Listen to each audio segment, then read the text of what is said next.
Segunda de Crónicas, capítulo 7.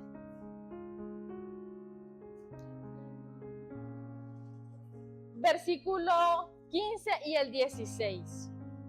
En su Reina Valera, lea conmigo, dice así: ahora están abiertos mis ojos y atentos mis oídos a la oración en este lugar, porque ahora te he elegido y santificado esta casa, para que esté en ella mi nombre para siempre, y mis ojos y mi corazón estarán ahí para siempre. Bien, me gusta este pasaje, y si usted tiene su Biblia en el teléfono y de casualidad su Biblia es la Celu Biblia, me gustaría que vaya a las traducciones y cambiemos a la Nueva Traducción Viviente. La Nueva Traducción Viviente dice: mis ojos estarán abiertos y mis oídos atentos a cada oración que se eleve en este lugar. Mis ojos estarán abiertos. No sé por qué tendemos a creer que Dios no escucha. Segunda de Crónicas, capítulo 7, versículos 15 y 16. Amén. Dios escucha. El sentirse escuchado es otros 100 pesos, como decimos nosotros normalmente. La Biblia dice que Dios escucha, pero sentirnos escuchados es otro asunto. Bien, mis ojos estarán abiertos y mis oídos atentos a cada oración que se eleve en este lugar. Se estaba dedicando el templo del Señor, un templo muy hermoso, una maravilla del mundo. Se estaba dedicando a Él. Y Dios dice: en este templo. Pero lo que poco vemos es que tenemos que recordar que todo el Antiguo Testamento simple y sencillamente es la base del Nuevo Testamento. ¿Sí? O sea, realmente no hay por separado, no hay antiguo y no hay nuevo. Simple y sencillamente sin el antiguo no se puede el nuevo, hay una base. Este templo, ¿cuál es el templo en el que ahora adoramos al Señor? Yo pregunto y quiero saber de parte de ustedes. Las cámaras no lo están viendo, así que usted puede decir sí o no y no se preocupe, nadie se dará cuenta si se equivoca o no. Yo pregunto, ¿cuál es el templo en el que ahora adora usted? Mi templo, este de acá. Sigue diciendo: pues he elegido este templo y lo he apartado para que sea santo, en la Nueva Traducción Viviente. Un lugar donde mi nombre será honrado para siempre. Desde ahí, desde el para siempre, usted tiene la profecía. ¿Usted cree que en un templo de piedra, de mármol, de oro, de plata, de cobre, por mucho que sean buenos materiales, aun si tuviese diamante, cree que duraría para siempre? No. Ahí está la profecía de la llenura del Espíritu Santo en nuestras vidas y la ocupación de un cuerpo mortal como la casa de adoración para el Espíritu mismo creador de todo el universo. Porque no puede ser que un templo, por muy hermoso que sea, recubierto de oro, con madera de acacia, etcétera, etcétera, etcétera, pueda durar para siempre, porque el tiempo, el clima no va a ser gentil con esta construcción. Con el tiempo se va a venir abajo. ¿Qué fue lo que pasó? Babilonia saqueó el templo, se llevó todos los utensilios de oro, destruyó el templo. Y entonces, si nos vamos a Segunda de Crónicas, capítulo 7, nosotros nos preguntaríamos: ¿y dónde está que el templo iba a durar para siempre? Construyen uno nuevo y también es saqueado por los romanos. ¿Y dónde está que el templo duraría para siempre? Es el templo de su cuerpo el que durará para siempre, porque tenemos la promesa de una vida eterna en gozo y en paz con Cristo Jesús, en un cuerpo transformado. Aquí yo escribí algo que en el momento se me vino, ¿verdad? Y no perdí tiempo. Y puse, nos gusta saber que el Padre oye, porque esto significa que siempre hay alguien, que no estamos solos. Pero aquí hay una acción. Si el Padre oye, alguien tiene que, no, hablar. Si el Padre escucha, alguien tiene que hablar. O sea, esto es una simple acción, el diálogo, el remisor y el receptor. Así de simple. ¿Cómo el Padre va a escuchar si usted no habla? Media hora de un devocional todos los días nos cuesta tanto. Aunque le digo, cuando uno ya logra tener el hábito, ya es difícil más bien despegarse y uno no se quiere ir de ahí. Pero empezar el hábito de la oración y de la comunión con el Señor cuesta mucho. Porque sentimos, a lo legal, sentimos que estamos hablando como locos. Que nadie nos escucha. Solo porque no escuchamos el otro lado. Pero dice que el Padre escucha, te escucho. En pocas palabras, cuando dice, mis ojos estarán abiertos y mis oídos atentos a cada oración que se eleve en este lugar. Haga conmigo así, en este lugar. En este lugar. En cada oración que usted haga, están los oídos del Señor abiertos a su oración. Yo sé que hay una sensación de que Dios no escucha, pero la Biblia promete que Él está ahí. Él está escuchando, pero usted tiene que hablar. ¿Cómo lo reflejó el Señor Jesús cuando diga, pidan y yo les voy a dar, si es conforme a mi voluntad? Pero pidan en mi nombre, que yo les daré lo que ustedes pidan. O sea, hablen, la acción. No solo piensen, el pastor ha sido un crítico sin gentileza de hacer con la cabeza acá. ¿Verdad? ¿Lo ha dicho o no lo ha dicho? Sí. Y el Señor dice, te daré,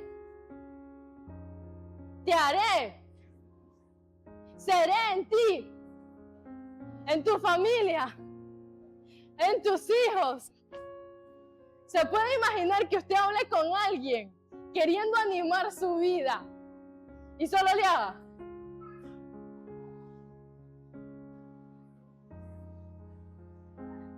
El pastor hace mucho énfasis en esto. Cuando estamos predicando, la gente atrás, en el centro, adelante, nos hace. Mientras nosotros estamos con el ánimo de compartir con ustedes lo que Dios ha hablado a nuestro corazón y lo que ha sido también una experiencia en nuestra vida, y con mucha emoción y con mucha pasión venimos hasta aquí, la gente. ¿Cómo se va a sentir usted? No lo estoy diciendo por nadie, todavía no he visto que... Por eso traje el martillo. Y fíjense que sin querer queriendo, no, me dejaron un cuchillo acá. Sí, este es con el que se corta el pastelito, ¿verdad? No vayan a pensar mal, pero me lo dejaron acá. Aquí traje el martillo, ¿vean? Para el que se quiera dormir. Pero nos hacen así. Es terrible hablar con alguien con quien uno no se puede comunicar. Sí. Yo creo que en su mayoría ese sentimiento es para las mujeres. Dicen que las mujeres somos incomprensibles. ¿Cree usted? Los esposos dicen, en su mayoría, ¿verdad? No hablo por todos acá. Los esposos dicen que las mujeres somos incomprensibles. Sí. Porque nosotros tratamos de comunicar algo y cuando nos frustramos, que no nos entienden, nos enojamos. Cuando estamos lavando los trastes los sonamos. Cuando estamos lampaseando sonamos el lampazo en las patas de la cama. Cuando estamos barriendo, ¿verdad que sí? Cuando no se entienden, nos frustra saber que no podemos comunicarnos. Y el hombre, como le hace falta el sexto sentido, carece del entendimiento de lo que queremos expresar. Y dicen, pero me lo han dicho, pero me dijiste que te lo dejara acá, pero es que ahora yo lo quiero allá. Mujer, no te entiendo.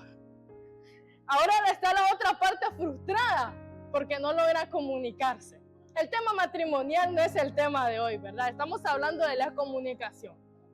Es frustrante cuando uno no se puede comunicar. Y el Señor a lo largo de toda la Biblia y de su palabra dice, yo te escucho. Estoy atento a ti. Tengo mis ojos abiertos. ¿Cómo le hacemos cuando un pequeño está al borde de un escalón por caerse y queremos alcanzarlo lo más pronto posible? ¿Qué hacen nuestros ojos? Lo más grande posible. Así está el Señor. Atento a lo que usted está por decir. Y sus oídos están abiertos también. Y quiere que lo sepa. Pero si usted no habla, no hay mucho que dialogar. Y no hay mucho que resolver. Porque las cosas no se resuelven sonando el lampazo en las patas de la cama. Las cosas se resuelven hablando, dialogando. Entonces yo tengo una frustración y yo he aprendido, voy a decirle al Señor. A David lo tildaron por loco cuando su hijo estaba muriendo y empezó a llorar y a hacer silicio y ayuno y se tiró en el suelo.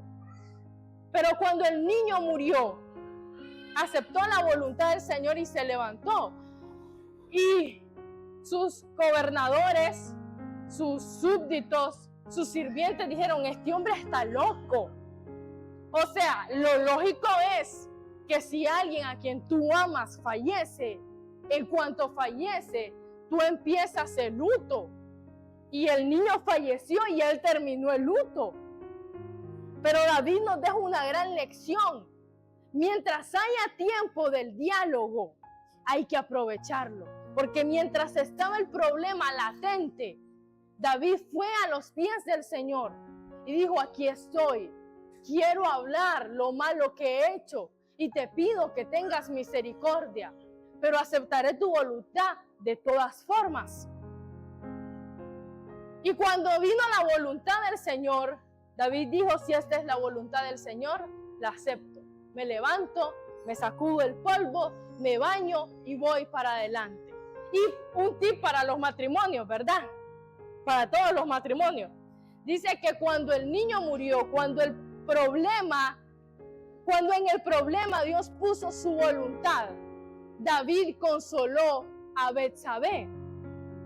¿Cómo consoló a Betsabé? Arropándola en su cama. El acercamiento en el matrimonio fue puesto con la razón de comunicación.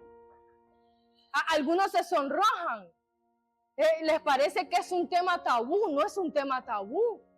La Biblia dice que David consoló a Betsabé arropándola en su cama. Ustedes saben lo que significa. Entonces, cuando discutimos, la razón de alejarnos en la cama no es una buena razón. Porque fue puesto para comunicarse. Porque después tenemos el ánimo de poder platicar lo que se tiene que platicar. Amén. Punto y aparte. Ese no es el tema. Sigue diciendo, pues he elegido este templo y lo he apartado para que sea santo. Antes de eso, yo quiero que vayan a Juan, mantengan en mente lo que acabo de decir, pero vamos a Juan, el Evangelio de Juan, capítulo 4, desde el versículo 1. Y desde ya le digo, lo vamos a leer hasta el 30. Porque este es un diálogo que yo quiero que usted comprenda. Dice Juan 4:1, Jesús sabía que los fariseos se habían enterado de que él hacía y bautizaba más discípulos que Juan. Vamos al versículo 4. En el camino tenía que pasar por Samaria. Entonces llegó a una aldea samaritana llamada Sicar, cerca del campo que Jacob le dio a su hijo José. Allí estaba el pozo de Jacob y Jesús, cansado por la larga caminata, se sentó junto al pozo cerca del mediodía. Poco después llegó una mujer samaritana a sacar agua y Jesús le dijo, por favor, dame un poco de agua para beber. Para que usted entienda el concepto, los judíos y los samaritanos no se llevaban bien. Esto era un pleito de razas, ¿verdad? Los samaritanos decían que se tenía que adorar en Samaria y los judíos decían que se tenía que adorar en Jerusalén. Entonces había un interés conflictivo. Dice aquí, poco después llegó una mujer samaritana a sacar agua y Jesús le dijo, por favor, dame un poco de agua para beber. Él estaba solo en esos momentos porque sus discípulos habían ido a la aldea a comprar algo para comer. La mujer se sorprendió, ya que los judíos rechazan todo trato con los samaritanos. Entonces le dijo a Jesús, usted es judío y yo soy una mujer samaritana. ¿Por qué me pide agua para beber? Jesús contestó, si tan solo supieras el regalo que Dios tiene para ti. ¿Y con quién estás? ¿Con quién estás? Hablando. Tú me pedirías a mí y yo te daría agua viva. Pero Señor, usted no tiene ni una soga ni un balde, le dijo ella. Y este pozo es muy profundo. ¿De dónde va a sacar esa agua viva? Además, ¿se cree usted superior a nuestro antepasado Jacob, quien nos dio este pozo? ¿Cómo puede usted ofrecer mejor agua que la que disfrutaron él, sus hijos y sus animales? Jesús contestó, cualquiera que beba de esta agua pronto volverá a tener sed.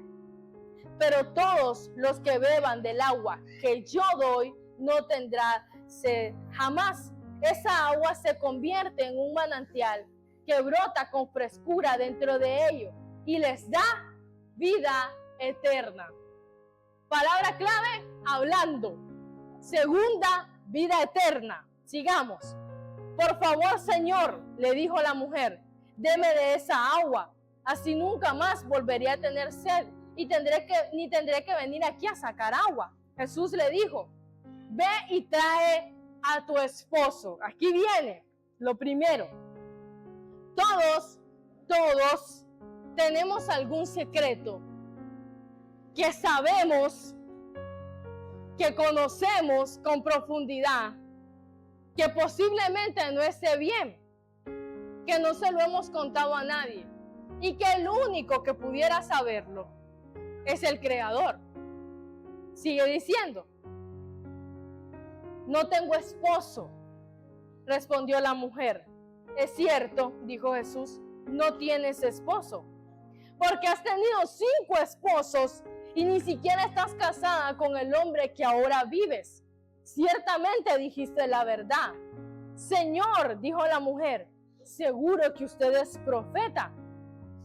Así que dígame, ¿por qué ustedes los judíos insisten en que Jerusalén es el único lugar donde se debe adorar, mientras que nosotros los samaritanos afirmamos que es aquí en el monte Gerizim, donde adoramos nuestros antepasados?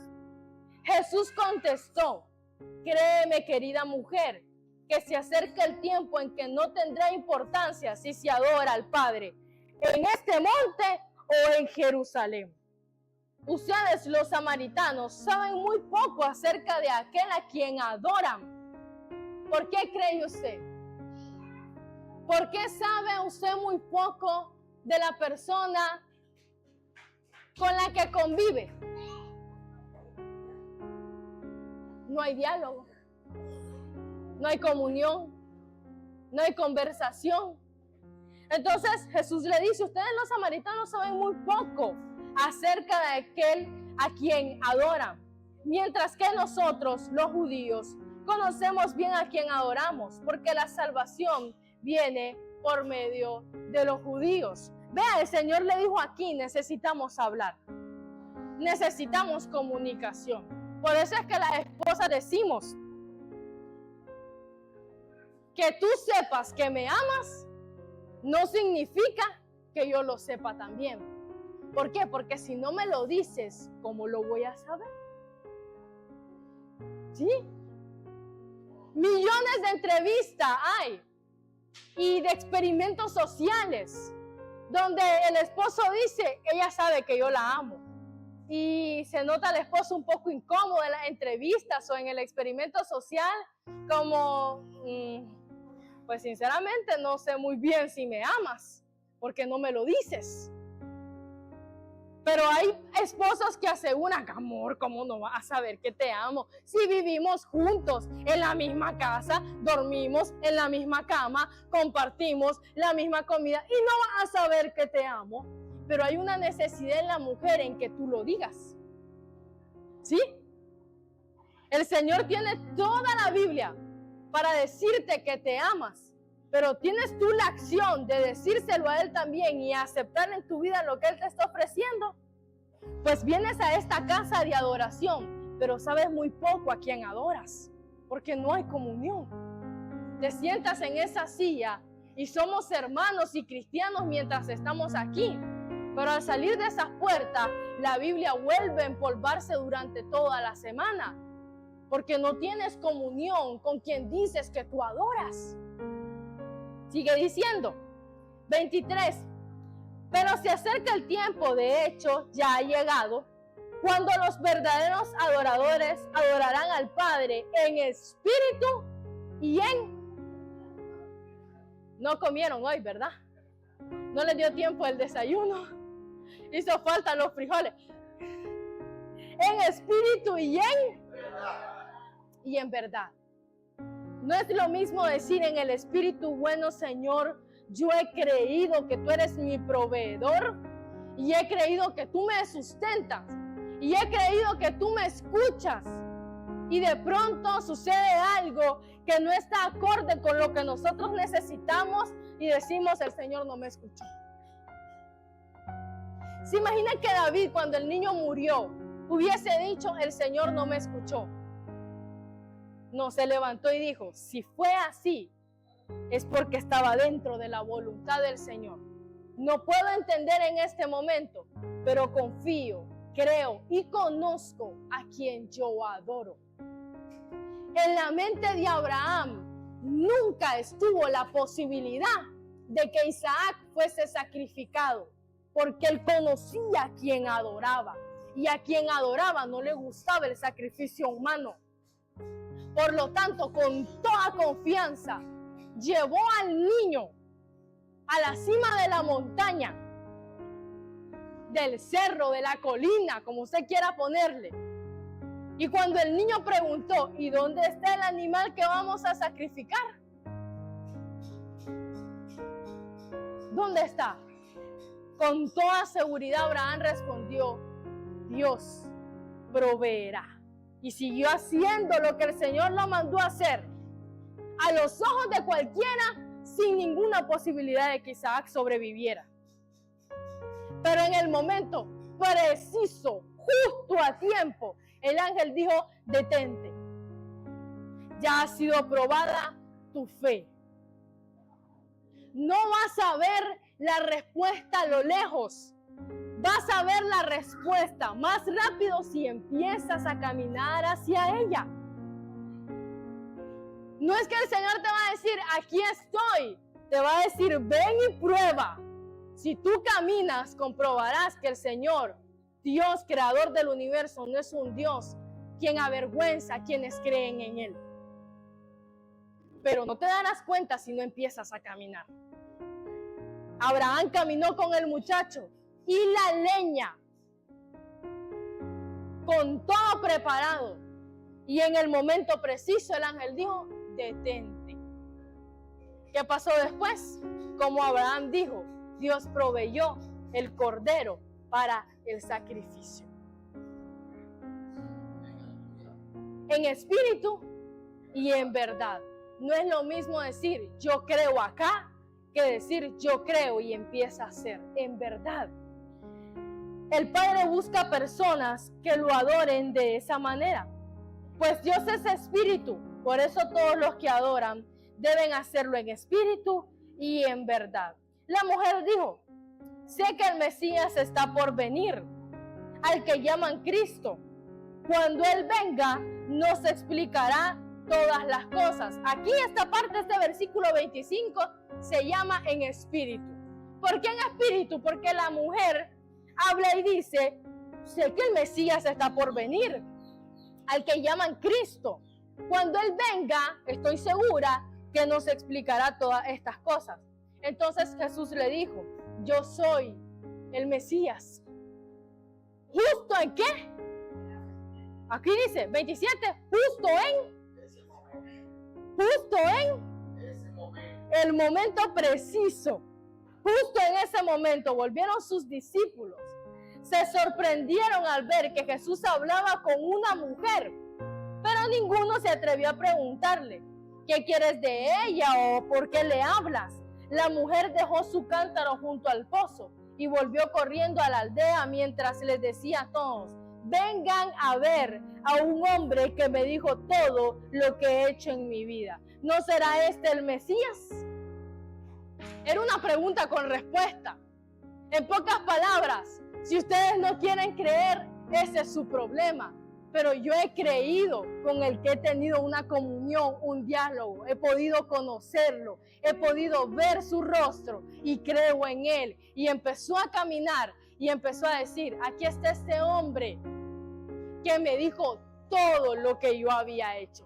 Cuando Dios nos da una profecía a través de un hombre o de una mujer de Dios, nosotros alardeamos porque sabemos que lo que estamos diciendo no es digno de vergüenza. Porque el Señor nos dijo, tú harás cosas grandes, irás a las naciones a predicar, tendrás estos y aquellos dones, vas a bendecir a la gente y engrandecemos nuestro corazón con lo bueno que Dios nos ha dicho. Pero ¿qué tal si Dios destapa todo lo malo que hemos dicho? Podremos decirle a la gente que Dios descubrió todo lo malo y lo sanó. Nos da vergüenza. ¿Sí? Le da vergüenza a una mujer decir, he tenido 5 maridos y con el que estoy ahorita no es mi esposo. Pero quiero decirte una cosa. Número 1, en este tipo de situaciones tan delicadas, la conversación es con el Señor. Tú no le debes explicaciones a nadie. Pero número 2, asegúrate de decir lo que el Señor ha hecho en tu vida, porque va a ser de bendición a toda una aldea que va a llegar a sus pies. Ni usted ni yo tenemos que juzgar. ¿Y por qué hablamos de la mujer? Porque socialmente la mujer es más vulnerable que el hombre. Esto es así. Entonces, que una mujer en estos tiempos diga, he tenido 10, 20, 15 y con el que estoy ahorita no es mi esposo, es vergonzoso. Sí, mucho más en ese tiempo. Pero el Señor envió a un discípulo a destaparle a la mujer esta situación tan delicada. Envió a un XY. No, lo hizo Él. Número 1, lección número 1 para la iglesia. Hay situaciones en la vida de las personas que usted no tiene ni por qué opinar. Llegaron los discípulos y no se atrevieron ¿a qué? A preguntarle al Señor, ¿quién es esta mujer? ¿O qué haces con ella? No se atreva, iglesia, a preguntar lo que no le compete. Porque es situación del Señor y de la persona lo que se vaya a resolver. Dejemos de ser una iglesia que juzga y que mete el dedo en la llaga. No lo pone, lo mete para que duela más. Y empecemos a ser personas que entendemos el reino de Dios a cabalidad y en el momento preciso logramos entender lo que Dios quiere hacer en la vida de la gente y mantenemos nuestro lugar. Porque los discípulos quisieron preguntar, sin embargo, conocieron su lugar y se mantuvieron ahí. No tenían por qué intervenir en lo que Dios estaba haciendo en la vida de otra persona. Eso se logra con comunión, hablando con el Señor, conociéndolo. Los discípulos conocían a Jesús y de lejos pudieron notar que era una situación que ellos no tenían nada que ver. Amén. Amén. Bien. Dice que la mujer dejó todo, dejó su cántaro junto al pozo y volvió corriendo a las aldeas mientras les decía a todos, vengan a ver. ¿Este no es el Mesías? Iba por la aldea diciendo, Me dijo que tenía 5 esposos y que con el que vivía, había tenido 5 esposos y que con el que vivía no era mi esposo. Y yo me imagino que la gente la quedaba viendo como, no sea indiscreta, quédatelo guardado. Sí, tenemos mucho uy en la iglesia nosotros. Qué barbaridad la hermana lo que contó en el testimonio. Sea bendecido con lo que Dios hace a través de las personas. Recíbalo como bendición, no como una indiscreción. Dios destapa para dar una lección, no para avergonzar a nadie. Y le quitó la vergüenza a tal punto que no le importaba decir lo que el Señor le había dicho. Eso es lo que Dios hace en la vida de la gente. Con comunión, con diálogo. Entonces el Señor escucha. El Señor oye, está abierto. Y dice el siguiente: pues he elegido este templo y lo he apartado para que sea santo. Ahora nos vamos a 1 Corintios. 1 Corintios 3:16. Amén. Con la Nueva Traducción Viviente. 1 Corintios 3:16 dice: ¿no se dan cuenta de que todos ustedes juntos son el templo de Dios y que el Espíritu de Dios vive en ustedes? Ese es el versículo 16. Y el anterior, el 15, dice: pero si la obra se consume, el constructor sufrirá una gran pérdida. El constructor se salvará, pero como quienes apenas se escapan atravesando un muro de llamas. ¿No se dan cuenta que todos ustedes son el templo de Dios y que el Espíritu de Dios vive en ustedes? Dios destruirá a cualquiera que destruya este templo. Pues el templo de Dios es santo y ustedes son este templo. Dejen de engañarse a sí mismos. Si piensan que son sabios de acuerdo con los criterios de este mundo, necesitan volverse necios para ser verdaderamente sabios. No hay mejor sabiduría que la que nos da la vida a punta de tropezones, caídas y quebraderas de dientes. No hay mejor sabiduría que la de la experiencia.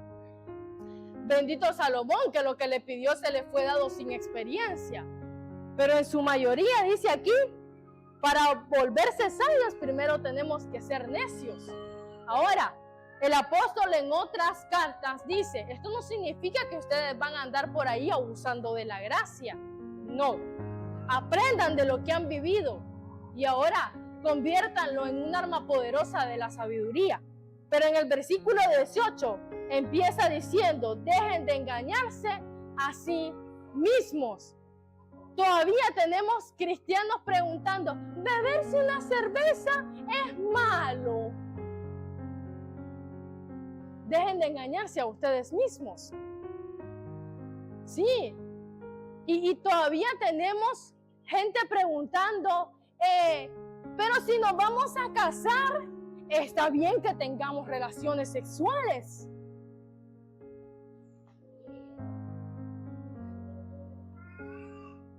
Todavía tenemos iglesias normalizando la infidelidad. Porque, hermana, si su esposo no cambió, es porque usted no tuvo fe. Dejen de engañarse a ustedes mismos.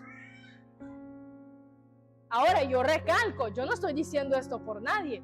Si hay alguien aquí o alguien que me está viendo que ha sido un esposo infiel, pues cambie, arrepiéntase, llegue a los pies del Señor, dele lugar a su esposa. Yo no lo estoy diciendo por nadie. Estoy diciendo que todavía tenemos ese tipo de preguntas. ¿Por qué? Porque la iglesia se empeña en engañarse a sí misma. Todavía tenemos jóvenes diciendo, pero si la pornografía es algo normal.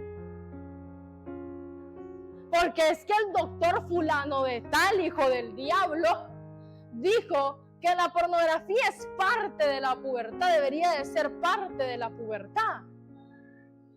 Lo único que hace la pornografía es dañar la mente, porque no hay satisfacción sexual siquiera. Todavía tenemos matrimonios diciendo que no pueden tener intimidad si no miran primero una escena pornográfica. Dejen de engañarse a ustedes mismos. Todavía tenemos matrimonios preguntando, y siento mucho si las palabras se escuchan pesadas, pero por no decirlas tenemos una iglesia engañada. Todavía tenemos matrimonios preguntando, ¿y está bien el sexo oral? Si aquí le está diciendo a usted que cuide su templo porque es santo, ¿le parece a usted correcto poner la boca donde no debería de estar? ¿Ah? ¿Le parece correcto? ¿No? ¿Cree usted que esa es una respuesta que yo tenga que rebuscar en toda la Biblia para decirle con certeza que el sexo oral no está bien, que la fornicación no está bien, que beberse un par de cervezas no está bien, que fumarse un churro de marihuana no está bien, que fumar cigarro no está bien, que el vocabulario soez, vulgar y obsceno no está bien en la vida de un cristiano?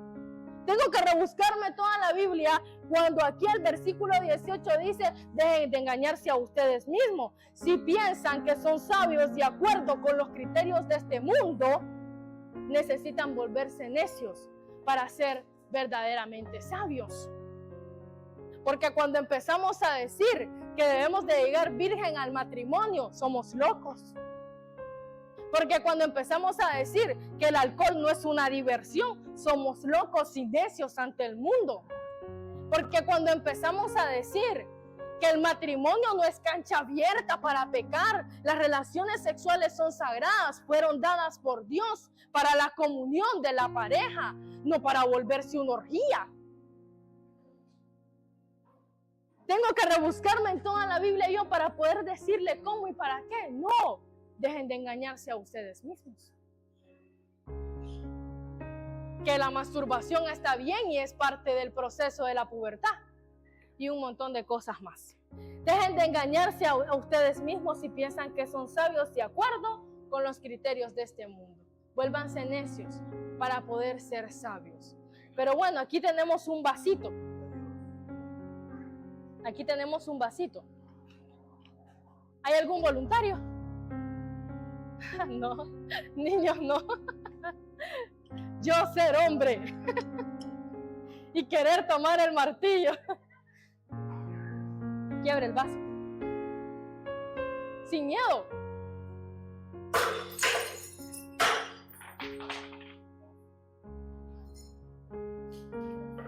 Gracias.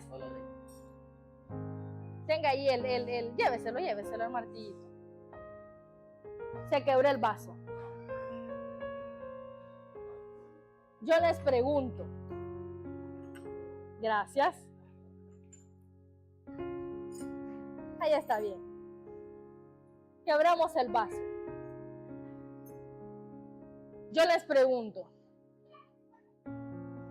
Con sinceridad contesten. Y con lo que ustedes saben. ¿Qué hace el Señor con este vaso quebrado y este montón de trozos? ¿Qué hace? Disculpe. ¿Lo vuelve a formar? ¿Quién más? ¿Qué hace el Señor con este vaso quebrado? Lo funde y hace otro, posiblemente. ¿Qué más? Lo restaura.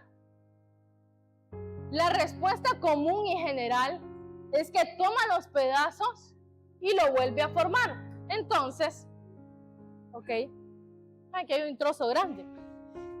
Empecemos. A ver, ¿dónde iba este? Este es el Señor. Viendo el vaso de su vida que está quebrado, sucio, lo trae polvoso. A ver, ¿será que va acá? No. ¿Por aquí? No. A ver. Yo creo que acerté con uno. Posiblemente este vaya como por acá. ¿Realmente usted cree que el Señor se va a tomar el tiempo de agarrar sus pedazos y volverlos a armar? Ahora me dicen que no, porque ya saben que voy por otro lado. Pero ustedes estaban en su seguridad que Dios toma los pedazos. Ay, Señor, la Irene se me cayó. Se me cayó la Irene. Ay, vamos a volver a construirla. Un pedazo grande. Ay, ya la pisé. Ay, aquí está toda la Irene. Y voy a tratar de formarlo otra vez, porque yo soy Dios y hago las cosas así. Dios no toma su pasado. Dios no vuelve atrás. Dios no toma sus trozos para remendarlo. Dios no remienda a nadie. No pega a nadie. Usted ha nacido de nuevo. Dios no se va a tomar el trabajo de agarrar su pasado y ordenarlo y curarlo y a ver qué hace. Dios lo vuelve a formar y lo vuelve a poner en el lugar de honra que usted necesitaba para entender que existe un Dios que hace las cosas nuevas. Si la Biblia dice que ya no hay pasado, no importa lo que usted haya hecho o que le hayan hecho a usted, no va a irse a los trozos para ver qué hace con todo eso quebrado.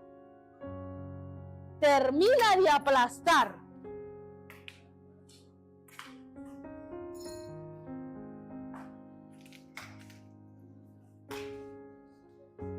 Termina de aplastar el pasado para hacer algo nuevo. Este es usted. Este era usted. Y esto quedó atrás. Cuando uno viene con un pasado tormentoso a la vida de nuestro Señor Jesús, a la esencia de su energía, sentimos que Dios presiona más. Y no es que Dios esté presionando. Está terminando de destruir lo que a usted lo lastima. Está terminando de destruir lo que lo hace sentir culpable. Está terminando de destruir porque ya no lo vamos a necesitar.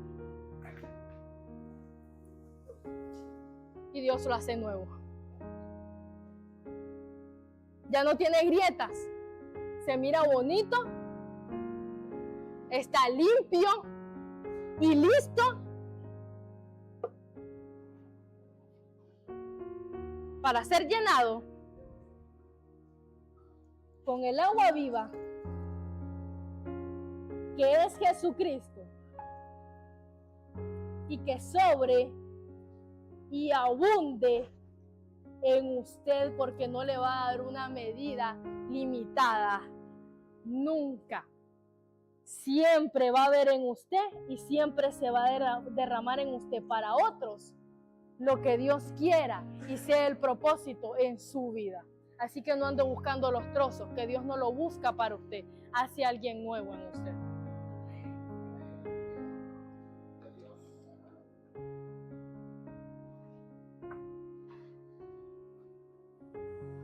Jesús no recoge pedazos del pasado. Usted ha nacido de nuevo. Busquemos Juan, el Evangelio de Juan, capítulo 3, versículo 2. En adelante, dice así. Juan 3:2, una noche fue a hablar Jesús. Una noche fue a hablar con Jesús. Rabí, le dijo, todos sabemos que Dios te ha enviado para enseñarnos. Las señales milagrosas que haces son las pruebas de que Dios está contigo. Jesús le respondió, te digo la verdad, a menos que nazcas de nuevo, no puedes ver el reino de Dios. ¿Qué quiere decir? Exclamó Nicodemo. ¿Sabe cómo exclamó Nicodemo? Como cuando alguien nos dice algo sorprendente, nosotros decimos, ¿qué? ¿Cómo? Yo tengo un sonidito así, cuando alguien me dice, fíjate que así, yo, ¿cómo? con mucha potencia. Y dice que Nicodemo le dijo, ¿qué quiere decir? ¿Cómo puede un hombre mayor volver al vientre de su madre y nacer de nuevo? Jesús le contestó, te digo la verdad, nadie puede entrar en el reino de Dios si no nace de agua y del Espíritu. El ser humano solo puede producir la vida humana, pero la vida espiritual nace del Espíritu. Entonces Nicodemo preguntó, ¿será que yo me voy a volver a meter al vientre de mi madre para poder nacer? Porque su lógica humana le dice que su esencia está en lo que se quebró. Que ese es usted. Si usted fue quebrado, fue dañado, fue lastimado o siente culpa por algo que hizo. Entonces usted dice, pero es que yo me quebré. Indudablemente este soy yo. Entonces lo más lógico, dijo Nicodemo, volver al vientre de mi madre.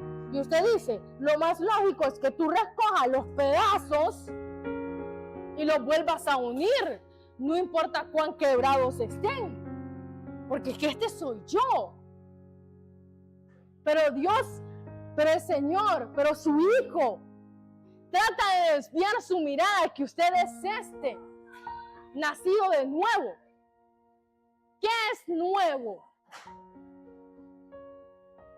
Si una camisa tiene un hoyito y usted zurce el hoyito, ¿usted va a decir que la camisa es nueva? No, sigue siendo usada. Usted mismo le hizo el hoyito o el hoyote. Sí, usted mismo lo hizo. Así que Jesús no pretende recoger los pedazos para volver a hacerlo. Mientras usted siga creyendo que en lo que está quebrado está su esencia, no va a poder ver el reino de Dios. Usted tiene que dejar que Dios haga alguien nuevo en usted para poder ser lleno. Porque no importa cuánto se intente recoger los pedazos, nunca va a quedar con un vaso nuevo. Y si usted recoge los pedazos y vuelve a pegarlos y vuelve a formar el vaso, no importa cuánto quiera engañarse a sí mismo, seguirá siendo la camisa con el hoyito remendado.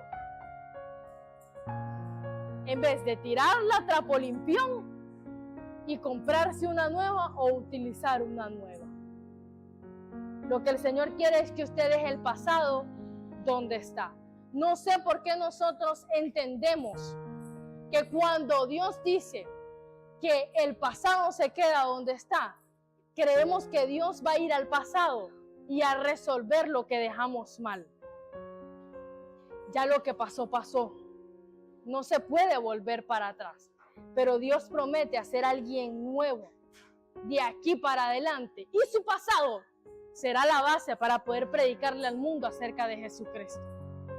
Así que no lo movamos de ahí.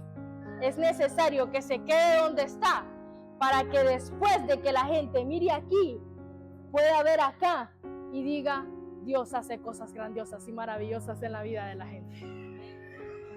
Así que ahí déjelos, no pretenda recogerlos.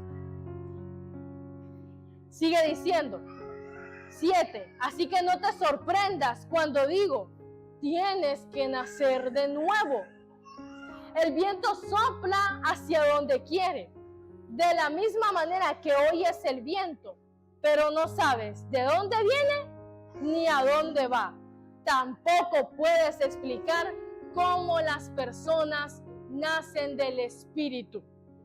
Nosotros aquí en la iglesia cantamos Sublime Gracia a todo pulmón y nos encanta Sublime Gracia. Nos fascina porque nos identificamos con lo que el Señor ha hecho en nuestras vidas o sigue haciendo en nuestras vidas. Y cantamos Sublime Gracia y nos inspiramos. Pero se nos olvida que el que hizo la letra de Sublime Gracia cometió un pecado que es abominable a los ojos de cualquiera. Y creo yo, al menos considero yo, es el pecado del que una persona no se recupera ante la sociedad. Y es la violación. ¿Sabía que el hombre que escribió la letra de Sublime Gracia violaba esclavas negras en los barcos de esclavos hasta que morían? ¿Usted se imagina una mujer siendo violada hasta el punto de morir? ¿Por qué cerramos los ojos ante el dolor? ¿Por qué pretendemos vivir en una burbuja? Hay un mundo odioso y cruel allá afuera. Las esclavas eran violadas hasta morir, de la manera más atroz posible. Y él era partícipe de eso. Y un día llegó una tormenta tan impetuosa,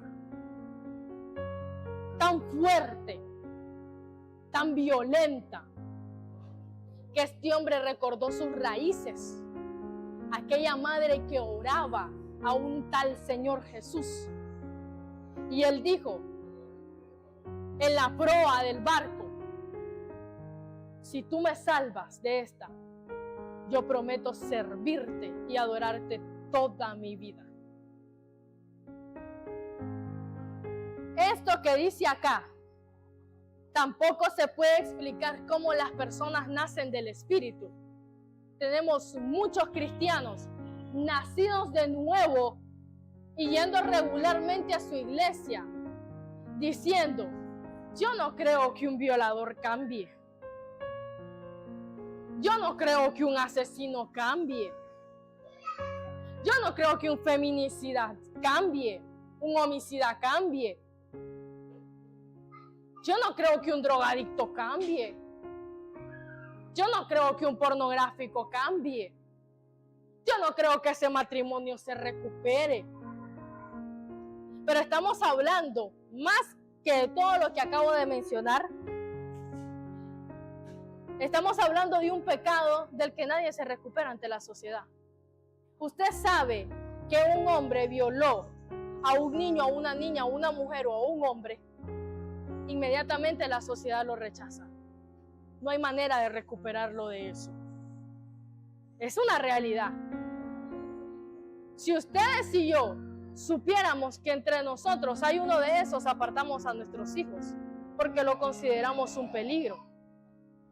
Y yo no digo que exponga a sus hijos, ni que se exponga a usted. Estoy hablando de un hombre que vivió la redención al 100%. De un pecado y de un pasado que socialmente nadie se recupera. Pero Dios hizo algo en su vida y nació Sublime Gracia. En pocas palabras, usted canta la canción vívida y una experiencia maravillosa de un ex violador. Que en ese momento, mientras se escribía la canción, un ex violador, mientras se escribía la canción, era inspirado por el Espíritu Santo. Pero ¿cómo es posible? Pero no entiendo al Señor. Esa persona debería de morir por los actos atroces que hizo. Pero Dios decidió extenderle su gracia y su bondad. Como aquel pavo, aquellos trabajadores que solo trabajaron 2 horas y el resto trabajó todo el día. Y reclamaron, pero si estos trabajaron 2 horas nada más, ¿por qué tú vienes y los recompensas? Y el amo dijo, tengo que hacer yo lo que ustedes dicen con mi dinero. El Señor dice, tengo que hacer yo con mi misericordia y mi compasión lo que tú dices conforme a tus estándares. No. Mientras Pedro y el Señor iban caminando y platicaban, se acercó Juan en la parte de atrás. Y Pedro, como se sentía importante platicando con el Señor, le dijo, Señor, y como quien dice, este fulano está fuera de lugar. Aquí estamos platicando lo grande y lo importante. Y el Señor Jesús le dijo, ¿y a ti qué te importa? Yo llamo a quien yo quiero. Lo mismo le dijo el Señor a Nicodemo. Tú no puedes ver el viento, pero cree en él porque lo sientes. y no sabes de dónde viene ni para dónde va. Así es las personas que nacen del Espíritu. No sabemos cómo Dios tiene tanta misericordia y compasión y de qué manera puede restaurar un pecado. De esa manera, una persona con ese tipo de pecado y ese tipo de suciedad, pero lo hace. Y mientras estén las pruebas, nosotros creemos en ello. Así como usted va a querer que crean en usted para ser lleno y rebosante de la misericordia del Señor y de su compasión. Pero definitivamente hay situaciones en nuestra vida y en la vida de otros que ser humano no puede entender. Es un diálogo como la mujer samaritana, solo con el Señor para restauración, y usted solo va a ser parte de eso mientras no juzgue y no ponga el dedo en la llaga en lo que Dios ha restaurado y ha sanado. No vuelva a abrir heridas. Si Dios ya sanó a las personas que ha sanado, del pecado que ha sanado, del pasado que ha sanado, no se encargue usted de agarrar una navaja y volver a abrir la herida. Mantenga su posición, no pregunte, crea y sea partícipe de lo que el Señor hace en la vida de otros. Por último, dice, un lugar donde mi nombre será honrado para siempre. Lo vigilaré sin cesar, porque es muy preciado a mi corazón. Para siempre es lo que el Señor le promete con su amor, con su gozo y con su paz. No lo ande buscando en la sabiduría de este mundo y en los criterios de este mundo. No te engañes a ti mismo. Lo que tú necesitas está en toda una Biblia para prepararte para esta vida y para la que viene. Si tú quieres vivir una buena vida, lejos de tu pasado y lejos del pasado de los demás, empieza a creer cómo las personas nacen del Espíritu y meterte en el reino de Dios. No necesitas comprobar todo. Con que tú veas que ya alguien fue restaurado, ahí estuvo el Señor. Sé partícipe de eso, porque el Señor te ha amado para siempre y te vigilará y cuidará de ti con todo su corazón. Amén. Pongámonos en pie, vamos a orar.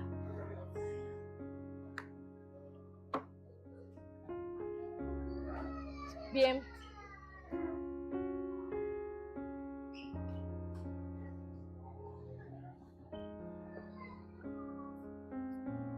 Incline su rostro en reverencia al Señor.